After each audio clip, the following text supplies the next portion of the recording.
of the country, the last political discussion, either a chat or a discussion, as it were, was before October of last year. And I would not want, and you permit me to do that, not to discuss any further about any leader, because as you're all aware, I stopped serving in my position. It's barely a week. I also need to understand many things before I talk, because I believe as a leader, I lead people. There are people who look up to us as leaders. And therefore, even when you see that I am not answering some questions, it's not because I can't answer them.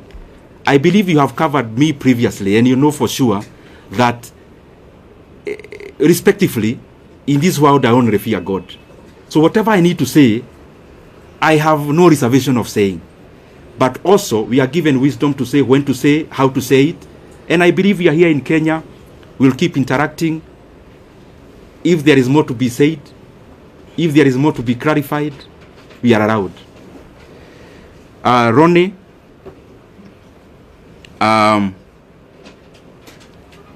he has been to Karu, by the way, to cover. Achana na taoja hii ni maji ya dimu kidogo ndio. Yo mkiuliza swali kwa ikuwe sawa. Ronnie, you've been to Karu, and I am grateful. And by the way, I want to request anyone who would want to come to Karu to look at what you've been doing. We are more than glad to host you.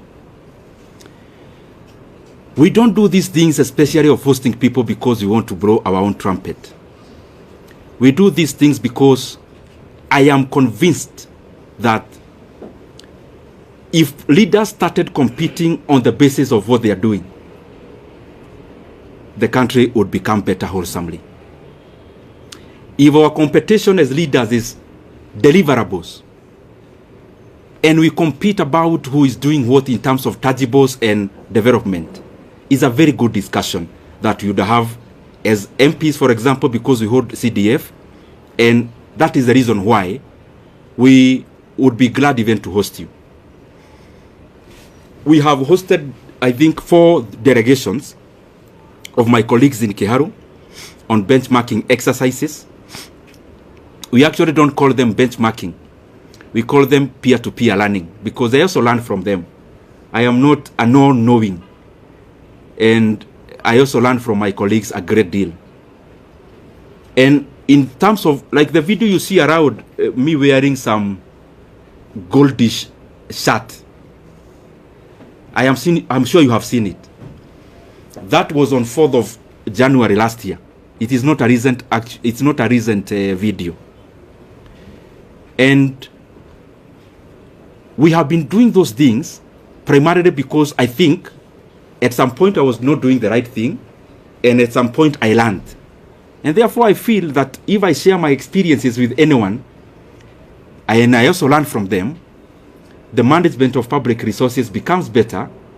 If Karu improves, any other Mvita improves, if Ebakasi East improves, if any other constituency improves, then Kenya holistically becomes a better place. And I want to underline, the leaders who come to Karu, they don't come to learn because I am all-knowing and I know everything. I also learn from them. And that is why I also go to their constituencies to learn what they do. And I also know majority are trying their best. Specifically to answer you now, is that the projects you saw in Karu, majority of it that we have done in our learning institutions, I actually did in my first term. In my first term, I was a member of a committee called Regional Integration. I think I have answered you. So, I'll still call you next year. I hope we'll still be doing better, hopefully. Yes.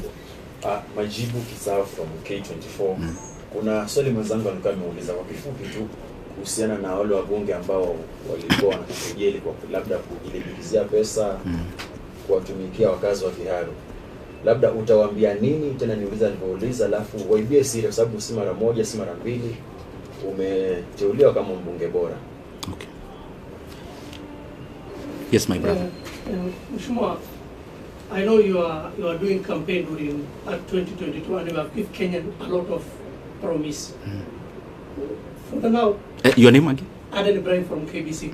For now, for the 2.5 years now we are there, where do you rate in terms of development across the country? Because you are sharing that that committee. In that terms of development, and you know the promise that you have given Kenya, where do you rate this administration in the last 2.5 years? Have they achieved their goal?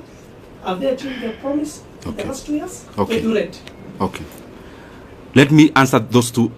I'll now try to be brief. One, my brother, your name? Majibu. Maswali yani anauliza swali. Majibu, my brother from K24. Yes. You've asked about Karu. I am always available to share our experiences in Karu. More than available. I mean, I have had sessions with my colleagues and I have explained to them basically what we do is optimization, labor-based implementation of projects. It saves us the profit that would have been made by the contractor. It also saves us a lot of cost. It guarantees quality also. And because it's something that needs a lot of time to explain, I am sure I'll give you some time. And yes, ameuliza pia wale wabunge walisema mambo bugeni last week, nitasema nini? Nitasema, uniruhusu niseme kwa kimombo. As I said before, politics is up and downs. And politics is mutually exclusive. Because the things we chase for are the same. So sometimes, for a position to be created, one person has to forgo the years. And therefore, it's always a chase. So, you also have to define yourself as a leader, the things you want to engage in. And respectively, as I say so, if I ask you as my brothers and sisters who are here, I ask you what Kibaki told anyone in the year 2008 when he was president, you'd hardly remember. You'd have to go to your files to check what Kibaki said. But if you travel through or on Thika Road Superhighway,